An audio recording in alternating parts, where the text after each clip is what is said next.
ఒకప్పుడు ఒక ఇంటర్వ్యూలో పవన్ కళ్యాణ్ సార్ చెప్పినట్టే గుర్తు. నాకెందుకండి ఫేస్బుక్లు ట్విట్టర్లు, ఏం రాయాలనలా, ఇప్పుడే షూటింగ్ అయిపోయింది, మేకప్ తీసేసిన, రేపు గడ్డం గీసుకుంటా, ఎల్లుండి లుంగి చుట్టుకుంటా, ఇవి రాసుకోవాలా, నాకు అవసరం లేదన్నాడు. ట్విట్టర్ అకౌంట్లో అప్పుడప్పుడు ముచ్చట పెట్టేటోడు. కానీ ఇప్పుడు అదే పవన్ కళ్యాణ్ సార్కు సోషల్ మీడియానే ముఖ్యమైపోయింది. ఎందుకంటే మోడీ సారేమో ట్విట్టర్లో దునియాలనే ఏక్ నంబర్కి సూటి పెట్టిండు.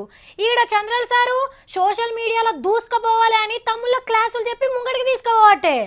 ఆఖరికి కామ్రేడ్ నారాయణ సార్ కూడా అప్డేట్ అయ్యి సెల్ఫీ వీడియోలో మాట్లాడబట్టే.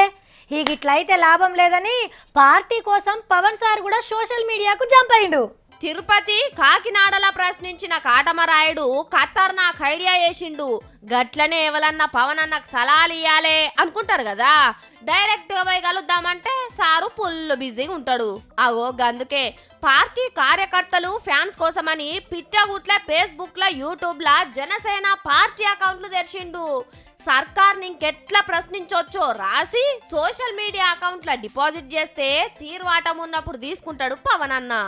మనం చెప్పుడే కాదు, సార్ కూడా ఏదన్నా చెప్పాలనుకుంటే ఊకూకే విలేకరులను పిలుచుడు, మీటింగ్ పెట్టే అవసరం లేకుండా పిట్టగుట్లనే కూత పెడతాడు. అది అందరికి వినబడుతుంది. జనసేన నాయకుడు జనం గురించి ముఖం పుస్తకం లేం రాసిన లారీల కొద్ది లైకులు, చదవలేనని కామెంట్లు అచ్చుడు ఖాయం. ఆ హుషారుతోని ఇంకింత జోరుగా సర్కార్ను ప్రశ్నిస్తుండొచ్చు పవన్ అన్న. సార్కు ఫ్యాన్స్ అయ్యుండి సోషల్ మీడియాలో ఖాతా లేకుంటే ఎమ్మట పోయి తెరువుర్రి. సలాలు అడిగిండు కదా అని పార్టీ ముచ్చట్లు పక్కకు పెట్టి నీ సినిమాల గా హీరోయిన్ పెట్టుకో, ఐటెం సాంగ్ అదిరిపోవాలి, ఫైటింగ్ ఇరగదీయాలి అని సలాలు ఇచ్చారు.